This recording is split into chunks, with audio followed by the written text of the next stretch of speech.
Hello friends, start करते हैं आज का वीडियो। और आज हम करेंगे 7th class chapter number 5 lines and angles की सेकंड एंड लास्ट एक्सरसाइज। ठीक है, एक्सरसाइज 5.2। इससे रिलेटेड जितने भी बेसिक टर्म्स हैं जो इस एक्सरसाइज 5.2 में यूज़ होने वाले हैं, उन सभी बेसिक टर्म्स को हम लास्ट वीडियो में कंप्लीट कर चुके हैं। अगर आपने वो वीडियो नहीं देखी है तो एक बार आप ज़रूर इस वीडियो को देख करके सारे बेसिक टर्म्स को क्लियर ज़रूर कर लीजिएगा। उससे इस एक्सरसाइज को समझने में फिर बहुत ज़्यादा आसानी होगी। अभी स्टार्ट करते हैं फर्स्ट क्वेश्चन से। State the property that is used in each of the following statements. 3 statement दिए गए हैं। ईच स्टेटमेंट को ये लिखने में कौन सी प्रॉपर्टी का यूज़ करके इन्हें लिखा गया है, वो प्रॉपर्टी हमने बतानी है। फर्स्ट से स्टार्ट करते हैं। If A parallel to B, ये दो लाइन हमें दिख रही हैं, पहली ए बी। हमें दे दिया गया है ए जो है बी के पैरेलल है। लास्ट वीडियो में हमने पढ़ा हुआ है जब दो लाइंस आपस में पैरेलल होती हैं और एक ट्रांसवर्सल अगर उन्हें कट कर देता है तो वहाँ पर कितने टाइप्स के एंगल बनते हैं, कितने टाइप्स के पेयर ऑफ एंगल्स बनते हैं और उनकी क्या क्या प्रॉपर्टीज़ होती है, उसका यूज़ करेंगे। तो अगर ए बी के पैरेलल है, यानी कि ए बी आपस में पैरेलल हैं दोनों, then angle 1 is equal to angle 5। तो ये जो एंगल 1 है वो इस एंगल 5 के इक्वल है, ऐसा हमें बता दिया है। कौन सी प्रॉपर्टी से है वो बताना है। तो ये दो लाइंस ए एंड बी ये आपस में पैरेलल हैं, ये ट्रांसवर्सल ने कट किया है। यहाँ पर बन रहा है एंगल 1, यहाँ पर बन रहा है एंगल 5। तो हमें साफ साफ नज़र आ रहा है एफ बनता हुआ। ये बन रहा है एफ, यहाँ से इस ऐसे देखेंगे तो साफ साफ दिखेगा। ये वाला जो एफ बन रहा है, तो हमने सीखा भी था कि कैसा भी एफ बने, ठीक है, उल्टा सीधा तिरछा कैसा भी एफ बने, और यहाँ के जो दो एंगल होते हैं ये आपस में क्या कहलाते हैं, पेयर ऑफ करस्पॉन्डिंग एंगल्स। और अगर ये दो लाइन आपस में पैरेलल हैं तो pair of corresponding angles are equal to each other, ये दोनों आपस में इक्वल होंगे।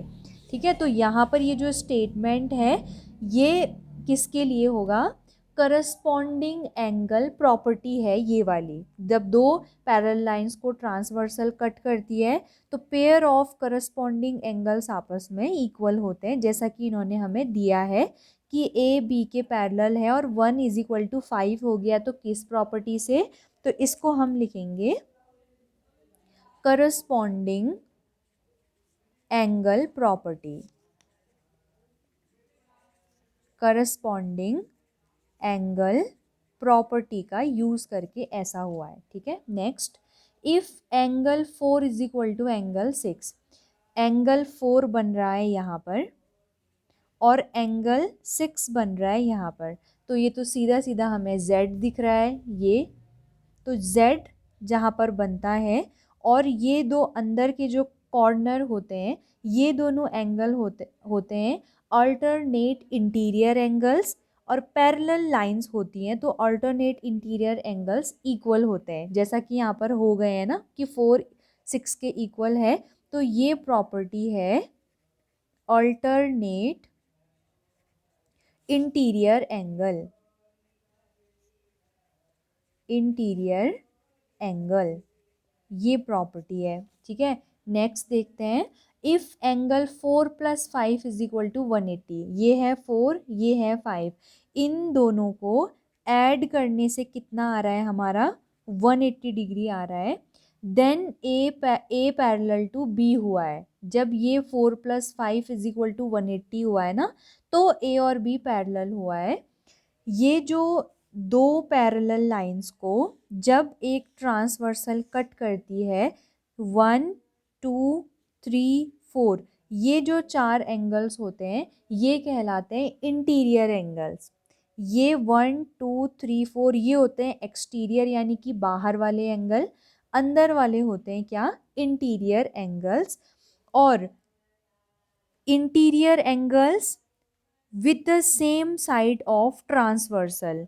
इंटीरियर एंगल 4 होते हैं, लेकिन अगर उसमें से ट्रांसवर्सल के एक ही साइड वाले एंगल लें, interior angles same side of the transversal, जैसे ये और ये, इनका सम 180 डिग्री होता है। कब होता है, जब ये लाइन और ये लाइन, ये दो लाइंस आपस में पैरेलल होती हैं। ठीक है, तो यही प्रॉपर्टी यूज करके यहाँ पर हमें दिखाया है कि एंगल 4 और 5 इज इक्वल टू प्लस करके 180 आ रहा है, तो ए पैरेलल बी हो गया है। तो ये कौन सी प्रॉपर्टी का यूज करके, इसे हम लिखेंगे interior angles on the same side of transversal are supplementary. ठीक है, इंटीरियर एंगल जो कि 4 होते हैं, उसमें से ट्रांसवर्सल के सेम साइड में बनने वाले एंगल्स का जो सम होता है वो 180 डिग्री का होता है, यानी कि वो दोनों सप्लीमेंट्री होते हैं। ठीक है, तो ये था first question. Second question, in the adjoining figure identify. ठीक है, ये जो फिगर हमें दिया है इसमें आइडेंटिफाई करना है क्या, फर्स्ट है the pairs of corresponding angles. ठीक है, करस्पॉन्डिंग एंगल ढूंढने बहुत आसान होता है, एफ देखना होता है। ठीक है, एक बार ये फिगर थोड़ा सा बड़ा बना लेते हैं। तो जैसे ये है हमारी पैरेलल लाइंस, ये किया है ट्रांसवर्सल ने कट, 1 2 3 4 5 6 7 और 8। ठीक है, सबसे पहले ये है ए और बी। सबसे पहले ढूंढना है क्या, पेयर ऑफ करस्पॉन्डिंग एंगल्स ना। तो फर्स्ट का जो है करस्पॉन्डिंग एंगल्स हमारे हो जाएंगे, एफ ढूंढो। ये सबसे पहले तो जो सब सामने पे एफ दिख रहा है वो 2 और 6, angle 2 comma angle 6, one pair तो करस्पॉन्डिंग एंगल्स का ये हो गया। सेकंड 1 और 5, ऐसा उल्टा एफ दिख रहा होगा ना, तो उसमें 5 और 1 कुछ भी लिखो, एंगल 1 कॉमा एंगल 5, दो ये हो गए। अब इस तरफ भी तो बनेंगे ना दो एफ, एक सीधा और एक उल्टा। पहले सीधे में आते हैं, 3 एंड 7, एंगल 3 एंगल 7। और अब ऐसे आएंगे तो 8 एंड 4, एंगल 8 कॉमा एंगल 4। ठीक है, ये 4 बन गए क्या, pair of corresponding angles. Next है second, pairs of alternate interior angles. Second है ऑल्टरनेट इंटीरियर एंगल्स, तो इसके लिए जेड देखते हैं। वैसे तो एक्सटीरियर भी बनते हैं, लेकिन यहाँ पर इंटीरियर पूछा है। ठीक है, तो सिर्फ अंदर वाला देखेंगे, 3 और 5, ये जो z बन रहा है उसके कोनों में 3 और 5, एंगल 3 कॉमा एंगल 5, एक z ऐसे बनेगा, 2 एंड 8, एंगल 2 कॉमा एंगल 8। ठीक है, दो ही z बन रहे हैं, तो ये दो एंगल बनेंगे, दो पेयर ऑफ एंगल्स बनेंगे। Third, pairs of interior angles on the same side of the transversal.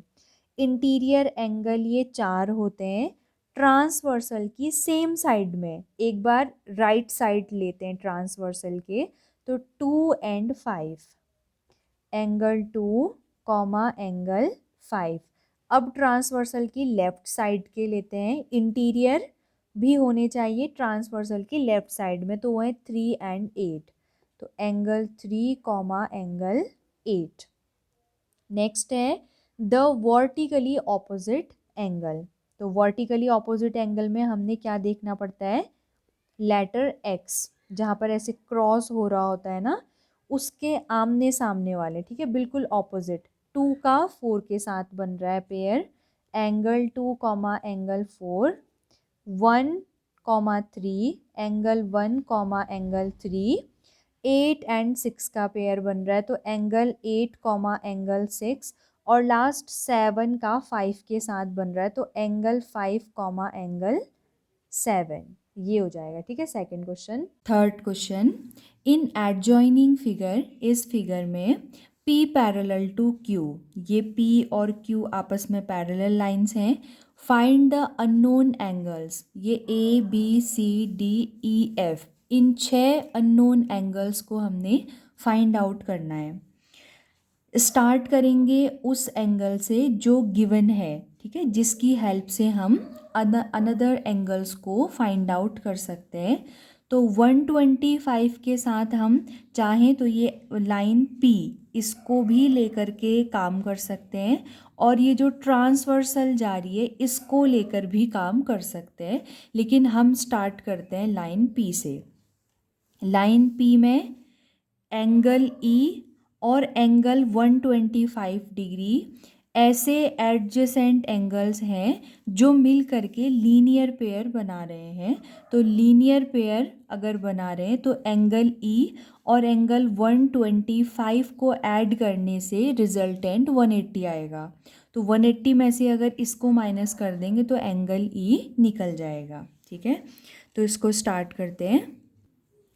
Angle E plus 125 degree is equal to 180 degree. Bracket में रीज़न हमने ज़रूर लिखना है कि हम ऐसा क्यों कर रहे हैं। ये है linear pair.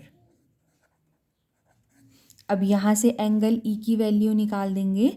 Angle E is equal to 180 degree minus 125 degree. Angle E is equal to कैसे, ऐसे लिख करके माइनस नहीं करेंगे।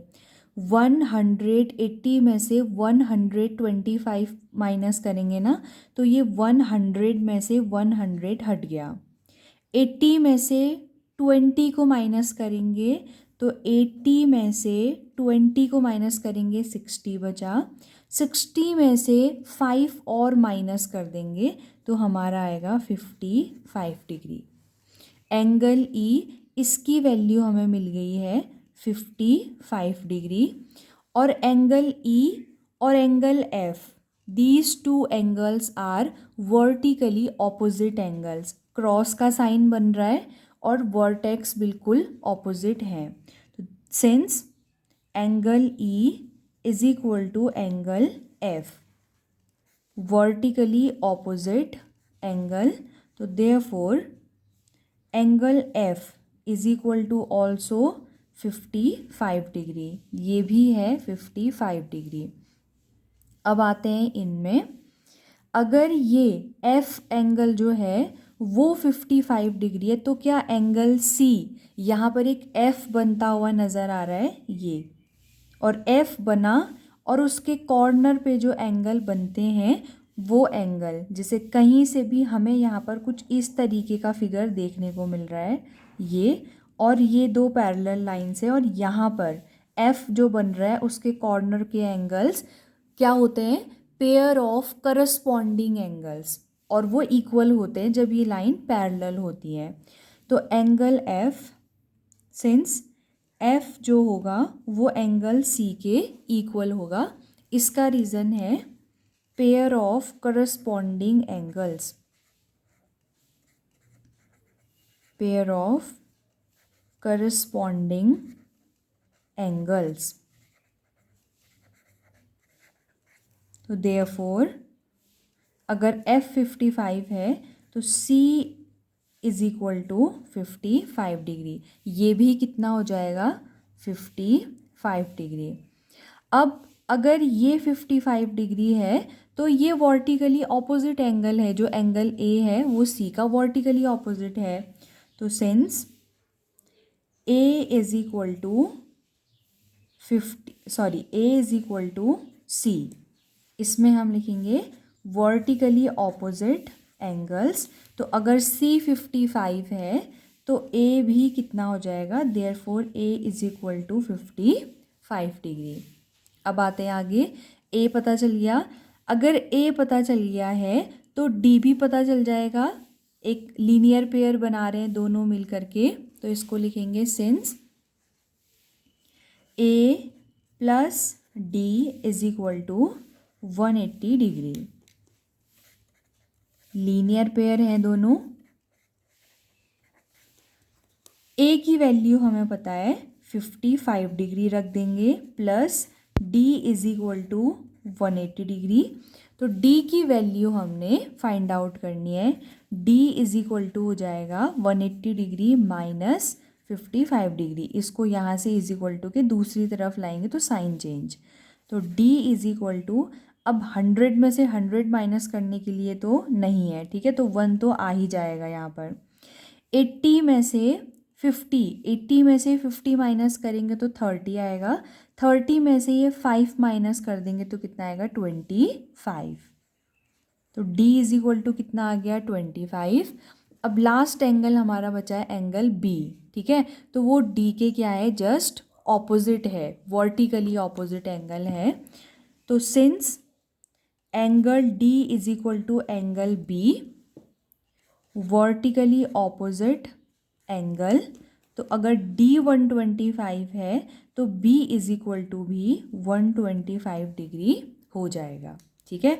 तो अब हमारे जो ये मेन वैल्यूज़ आई हैं सभी को हमने बॉक्स के अंदर बंद करके लास्ट में फिर सारे आंसर एक साथ ज़रूर लिखने हैं ऐसे, ठीक है, ताकि जो भी हमारी कॉपी चेक करे उसे जो लास्ट फाइनल आंसर है वो एक साथ ऐसे अच्छे से दिखे। और एक पॉइंट इसमें और इंक्लूड करना है, स्टार्टिंग में हम यहाँ पर ये भी ज़रूर लिखेंगे कि हमें दिया क्या है, ठीक है। स्टार्टिंग करेंगे गिवन से, तो सॉल्यूशन के बाद हमने लिखना है given P parallel to Q, ठीक है, ये P पैरेलल टू Q से स्टार्ट करेंगे तो ही हम इतनी सारी चीज़ें अप्लाई कर पाएंगे जब ये P पैरेलल होगा Q के, ठीक है। अगर ये दो लाइंस आपस में पैरेलल ही नहीं है तो फिर हम इतनी सारी चीज़ों को अप्लाई नहीं कर पाएंगे। तो ये हमने स्टार्टिंग में ज़रूर लिखना है। स्टार्ट करते हैं next question. Question number 4, find the value of x if L parallel to M। इस x की वैल्यू फाइंड आउट करनी है।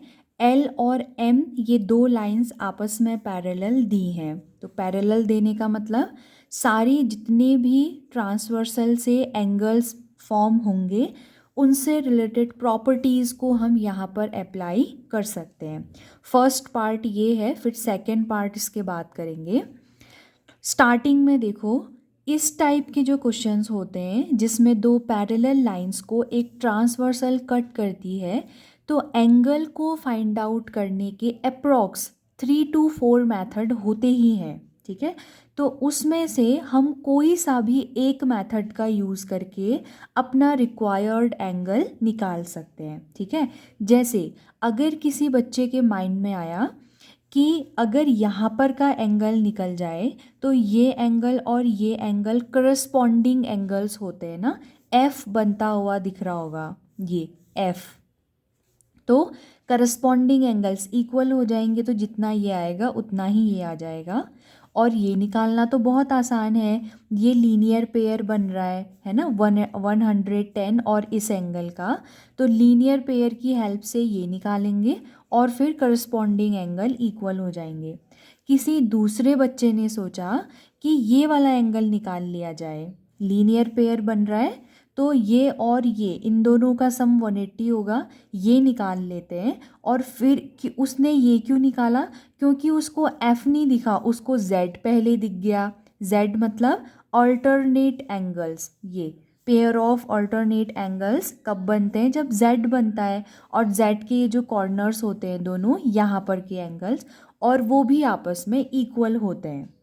इससे भी निकाल सकते हैं। किसी के माइंड में आया कि ये वर्टिकली ऑपोजिट एंगल है, अगर ये 110 है तो ये वाला भी 110 होगा, और इन दोनों को ऐड करके 180 डिग्री आता है। क्या बोलते हैं इसको, interior angles on the same side of transversal.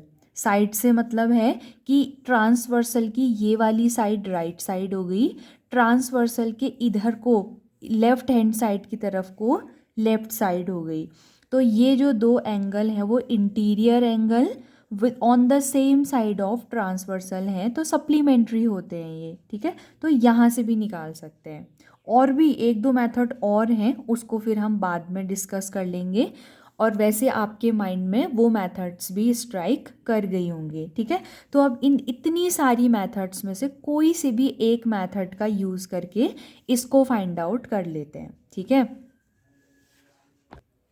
ये जो एंगल T है सॉरी, ये जो ट्रांसवर्सल टी है तो उसका ये वाला एंगल निकाल लेते हैं, इस वाले एंगल को फाइंड आउट करेंगे और इसको लेट अस अज्यूम कि ये एंगल वाई है, ठीक है। तो सबसे पहले गिवन लिखते हैं, गिवन है एल पैरेलल टू एम। ये लिखना बहुत ज़रूरी होता है क्योंकि जितने भी कॉन्सेप्ट हम यूज़ करेंगे वो ये दिया है, तभी हम सारे कॉन्सेप्ट का यूज़ कर पाएंगे। स्टार्ट करते हैं। Since y plus 110 degree is equal to 180 degree. Reason लिखना सबसे ज़रूरी होता है। रीज़न क्या है कि ये दोनों लीनियर पेयर फॉर्म कर रहे हैं, लीनियर पेयर। तो y इज इक्वल टू क्या हो जाएगा, 180 डिग्री माइनस 110 डिग्री। तो y इज इक्वल टू 100 में से 100 गया, 80 में से 10 गया तो 70 डिग्री y की वैल्यू आ गई। सिंस y और x आपस में इक्वल होंगे, since x is equal to y, किस कारण से होंगे, pair of alternate angles.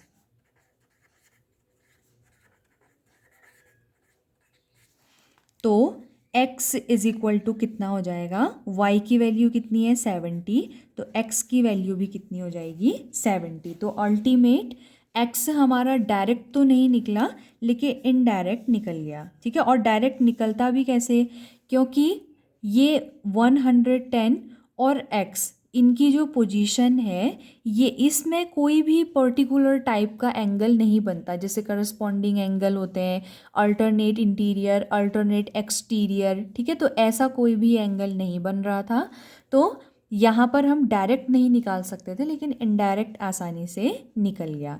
Second part करते हैं।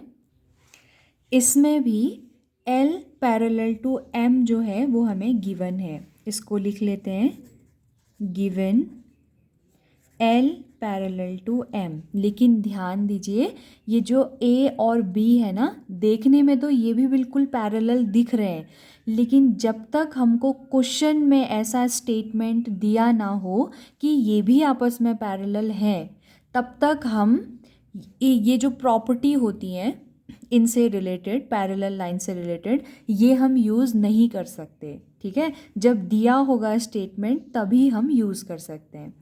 तो अब देखें कि ये L और M ये पैरेलल लाइन है और ये ट्रांसवर्सल इनको कट कर रही है, और F दिख रहा होगा अगर ऐसे इसको ऐसे ढक दिया जाए तो ये साफ साफ एक लेटा हुआ F दिख रहा है ना, ये वाला। तो F के ये जो कॉर्नर्स के एंगल हैं वो इक्वल होंगे। इसमें हमें कुछ निकालना ही नहीं था, बस वो कॉन्सेप्ट चेक करना चाह रहे थे कि कॉन्सेप्ट क्लियर है या नहीं, ठीक है। ये 80 ये सब कुछ हमें इस पर ध्यान नहीं देना है।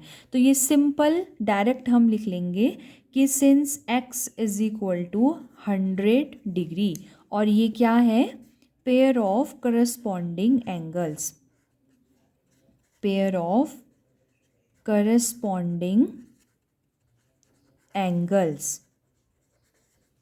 बस इतना ही क्वेश्चन था। नेक्स्ट क्वेश्चन करते हैं। In the given figure the arms of two angles are parallel. ये दो एंगल दिए हैं, पहला एंगल ये है और दूसरा एंगल ये है, और जो इसकी आर्म्स है ना, मतलब ये पहली आर्म हो गई और ये दूसरी, इसकी भी ये पहली और दूसरी, तो ये पहली वाली इसकी पहली वाली के पैरेलल है और इसकी ये वाली दूसरी वाली की पैरेलल है, ठीक है। और angle A B C is equal to 70 degree, A B C ये जो एंगल है 70 डिग्री दिया है। तो पहले इसको लिख लेते हैं, सॉल्यूशन में गिवन जो भी हमें दिया है वो हम लिखेंगे ज़रूर। तो गिवन है arms of two angles are parallel, ठीक है। पैरेलल का ये सिंबल भी बना सकते हैं। और दूसरा दिया है and angle A B C is equal to 70 degree. To find हमने क्या करना है, फर्स्ट पार्ट में एंगल डी जी सी को फाइंड करना है और सेकेंड पार्ट में एंगल डी ई एफ को फाइंड करना है। तो स्टार्ट करते हैं फर्स्ट पार्ट से। क्योंकि जो ए बी है वो डी जी के क्या है, parallel, since A B parallel to D G. Simple है, समझ आ रहा होगा। डी जी भी लिख सकते हैं, डी ई भी लिख सकते हैं, ठीक है, कंफ्यूज नहीं होना। और ये जो बी सी है वो ट्रांसवर्सल है, comma B C is a transversal. तो अब वो सारे रूल्स हम लगा सकते हैं, ये लाइन लिख करके सारे कॉन्सेप्ट यूज़ कर सकते हैं कि angle A B G, since angle A B G, या फिर इसको सी भी बोल सकते हैं, सी ही लिख लेते हैं, A B C is equal to D G C. Angle D G C क्या है, एफ दिख रहा होगा ना, अगर हम इसको ऐसे छुपा दें तो ये एफ दिख गया। तो एक एंगल ये है, दूसरा ये है, ठीक है। तो इसको जो ये एफ बनता है ना, कुछ कुछ टीचर्स इसको ऐसे भी समझाएंगे कि पैरेलल लाइंस और ट्रांसवर्सल के सेम साइड और सेम पोजीशन पे, जैसे ट्रांसवर्सल की ऊपर है दोनों और जो पैरेलल लाइंस हैं उसके एक साइड को, ठीक है, मतलब राइट साइड को सेम पोजीशन पर बन रहे हैं, करस्पॉन्डिंग पेयर ऑफ एंगल्स होते हैं। तो ये इसको हम लिख लेंगे corresponding pairs of angles, corresponding pair of angles. तो एंगल ए बी सी किसके इक्वल है, 70 डिग्री के। तो डी जी सी भी कितना हो जाएगा, therefore angle D G C is equal to 70 degree. एक तो ये आ गया। सेकंड डी ई एफ निकालना है, यानी कि डी ई एफ। अब इन्होंने हमें फिर से बोला है कि दोनों आर्म्स आपस में पैरेलल है ना, तो ये दोनों भी आपस में पैरेलल हैं और ये गई ट्रांसवर्सल, ठीक है, पैरेलल लाइन ट्रांसवर्सल। तो अब हम इसको ऐसे छुपा देते हैं, ये तो यहाँ पर भी आपको एफ, उल्टा एफ दिख गया होगा। तो ये वाला जो एंगल है और ये वाला, ये भी क्या है, आपस में करस्पॉन्डिंग पेयर ऑफ एंगल है। बस अब इसको लिखना है। सेकेंड पार्ट के लिए भी बस ये थोड़ा सा चेंज हो जाएगा। अब हम इसमें लिखेंगे B C parallel to E F. B C, since B C parallel to E F, comma D E is a transversal.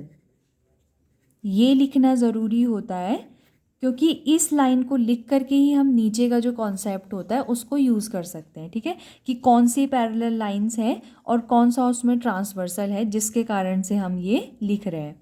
तो angle D G C is equal to angle G E F यहाँ पर हो जाएगा।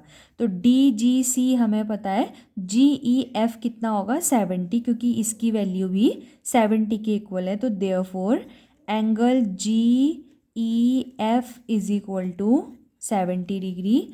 फिर से ये भी लिख देंगे करस्पॉन्डिंग पेयर ऑफ एंगल्स, ठीक है। और लास्ट में हमने इन दोनों को करना है बॉक्स के अंदर बंद। ये हमारे फाइनल आंसर हैं इस क्वेश्चन का, ठीक है। Next, in the given figure below decide whether L is parallel to M. ये जो फिगर दिए गए हैं, टोटल 4 फिगर हमें दिए हैं। हम फर्स्ट पार्ट्स का स्टार्ट कर रहे हैं। इसमें एल पैरेलल टू एम ये है या नहीं, ये हमने निकालना है। एक बार इसको रिवाइज कर लेते हैं। जब बेसिक इसका जो लास्ट वीडियो में हमने पढ़ा था, तो उसमें चेकिंग ऑफ पैरेलल लाइंस जो हमारा लास्ट टॉपिक था, कि किन्हीं भी 2 लाइंस आपस में पैरेलल हैं या नहीं, उसको हम कैसे, कौन कौन सी मेथड से चेक कर सकते हैं। तो जैसा कि हमने सीखा था कि फर्स्ट मेथड जो थी हमारी कि when a transversal cuts two lines, अगर दो लाइंस को कट करती है एक ट्रांसवर्सल और pair of corresponding angles are equal, जो करस्पॉन्डिंग एंगल्स होते हैं मतलब जहाँ पर एफ बनता है, ठीक है, करस्पॉन्डिंग एंगल्स अगर वो इक्वल हो जाते हैं तो then the lines have to be parallel, तो वो जो लाइंस होती हैं उनको पैरेलल ही होना होता है, मतलब वो पैरेलल होती हैं।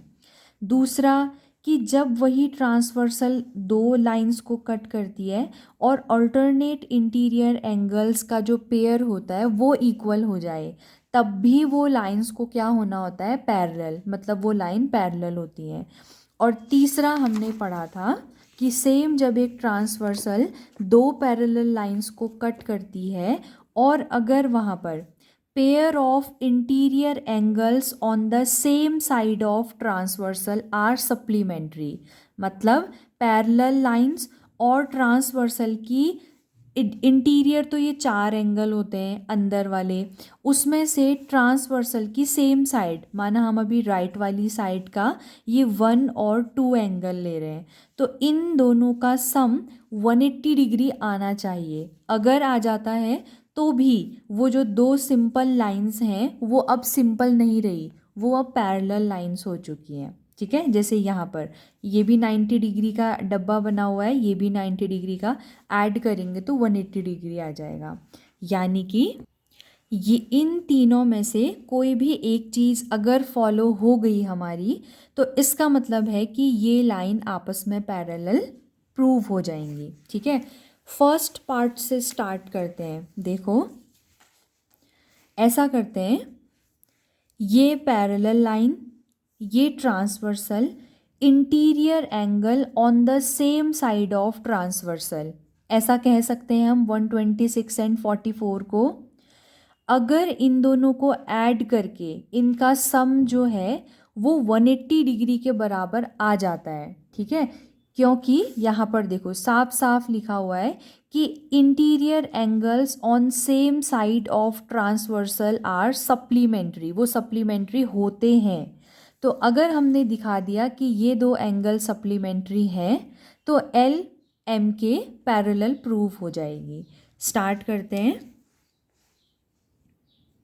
तो इसको हम डायरेक्ट फर्स्ट पार्ट करेंगे कि 126 degree plus 44 degree is equal to, इसको सम करेंगे तो 6 + 4 10, 0 कैरी 1, 4 + 2 6 + 1 7 और 1 का 1, ये 170 डिग्री आ गया। यानी कि ये सप्लीमेंट्री नहीं है, ठीक है। तो इसका मतलब है कि ये एल एम के पैरेलल नहीं है।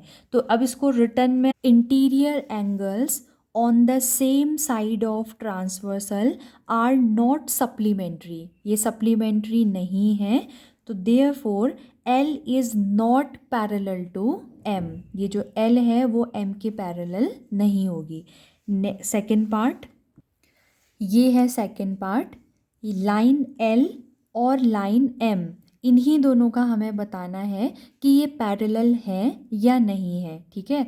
लेकिन वैसे तो ये फिगर ही हमें चीख चीख के बता रहा है कि ये दो लाइन पैरेलल नहीं है, ठीक है, क्योंकि यहाँ से इतनी ज़्यादा डिस्टेंस है और यहाँ से आते आते इस डायरेक्शन में ऊपर की ओर आते आते कम हो चुकी है, ठीक है। तो ये हमने बेसिक वीडियो में किया था ना कि एक तरफ इतनी ज़्यादा और अगर दूसरी तरफ कम है तो कम वाली तरफ को थोड़ा सा और इंक्रीज़ कर देंगे तो ये आगे जाके कहीं ना कहीं मीट कर जाएंगी।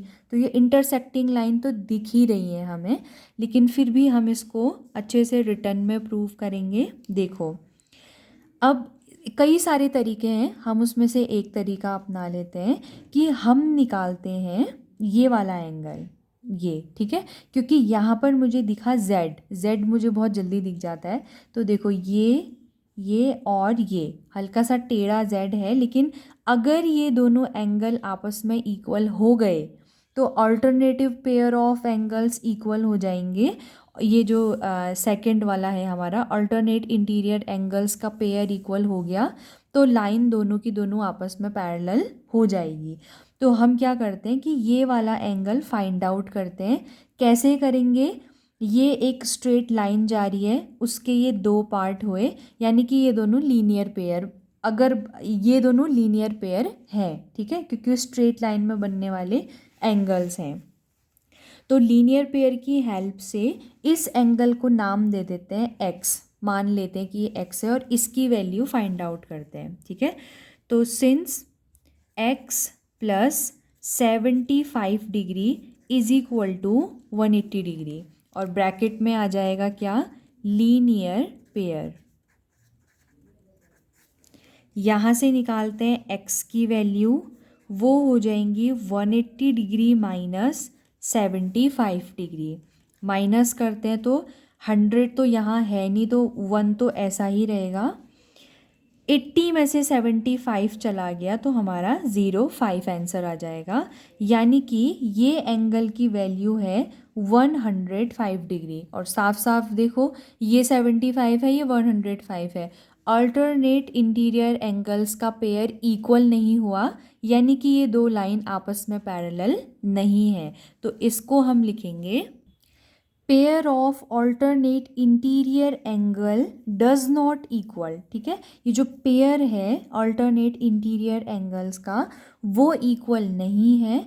तो देयरफॉर ये जो सिंबल होता है ना, ये पैरेलल नहीं होने का होता है, मतलब L is not parallel to M, ठीक है। पैरेलल के साइन में एक ऐसे कट लगा देते हैं तो वो नॉट पैरेलल टू हो जाता है। इसका मतलब है L is not parallel to M। Next, इसमें बताना है एल और एम पैरेलल है या नहीं। तो इसकी स्टार्टिंग करेंगे कहाँ से? इस वाले एंगल से। क्यों करेंगे? क्योंकि ये सबसे पहले माइंड में आया कि ये दोनों लीनियर पेयर बना रहे हैं, ये एंगल तो आसानी से निकल ही जाएगा, और ये दोनों हैं पेयर ऑफ करस्पॉन्डिंग एंगल्स, ठीक है। ये करस्पॉन्डिंग एंगल का पेयर है। अगर ये इक्वल हो जाता है तो ये दो लाइन आपस में अपने आप ही इक्वल हो जाएंगी, ठीक है।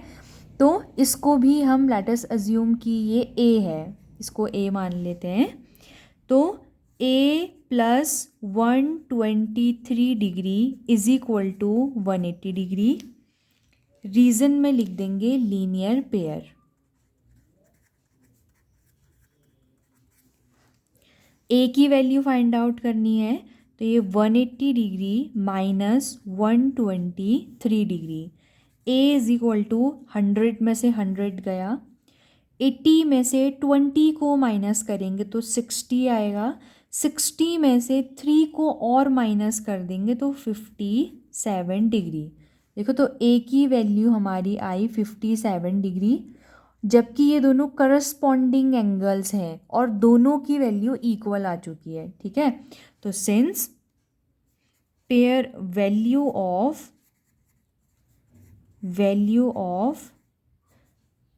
पेयर ऑफ करस्पॉन्डिंग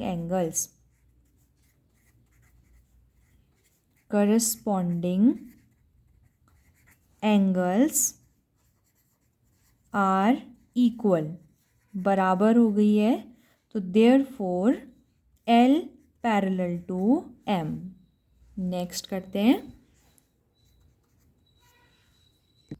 इसमें तो फिगर देख के ही पता चल गया होगा, यहाँ इतना ज़्यादा डिस्टेंस है पैरेलल लाइंस के बीच में, और आते आते इतनी कम हो गई है, मतलब थोड़ा और नीचे को और इंक्रीज़ करेंगे इन दो लाइंस को तो मीट कर जाएंगी आगे, ठीक है। तो है तो नहीं, लेकिन फिर भी हम यहाँ पर इसको प्रूव करके बताएंगे। देखो, अब माइंड में डायरेक्ट आया कि अगर ये वाला एंगल निकल जाएगा तो ये दोनों एंगल्स बन रहे हैं corresponding pair of angles, equal हो जाएंगे तो लाइंस पैरेलल हो जाएंगी, ठीक है। इक्वल नहीं होंगे तो लाइंस पैरेलल नहीं होंगी, सिंपल। और ये एक स्ट्रेट लाइन है, उसके दो पार्ट में एंगल बन रहे हैं तो लीनियर पेयर हो गया। इसको मान लेते हैं हम कि ये है y, ठीक है। तो y plus 98 degree is equal to 180 degree. Reason दे देंगे लीनियर पेयर। तो यहाँ से y की वैल्यू फाइंड आउट करनी है, 180 माइनस 98 डिग्री। ठीक है, तो इसको माइनस कर लेते हैं पहले। 10 में से 8 को माइनस करेंगे तो कितना आएगा 2, ये बचा 7। 17 में से 9 को पूरा माइनस कर देंगे, तो 9 को नहीं करते हैं, किसको करते हैं 7 + 2 को करते हैं, ताकि 17 में से 7 को माइनस कर देंगे तो 10 बचेगा। 10 में से 2 को और माइनस कर देंगे तो कितना बचेगा 8।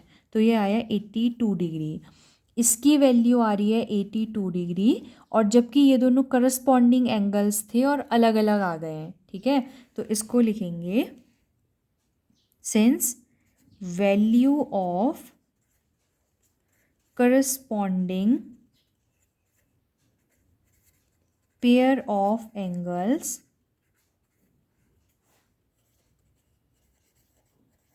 Are not same. ठीक है, सेम, इक्वल कुछ भी लिख सकते हैं। तो therefore L does not parallel to M. ठीक है, तो इसी के साथ ये लास्ट क्वेश्चन था हमारा। ये एक्सरसाइज यहीं पर कंप्लीट होती है। आज की वीडियो में इतना ही।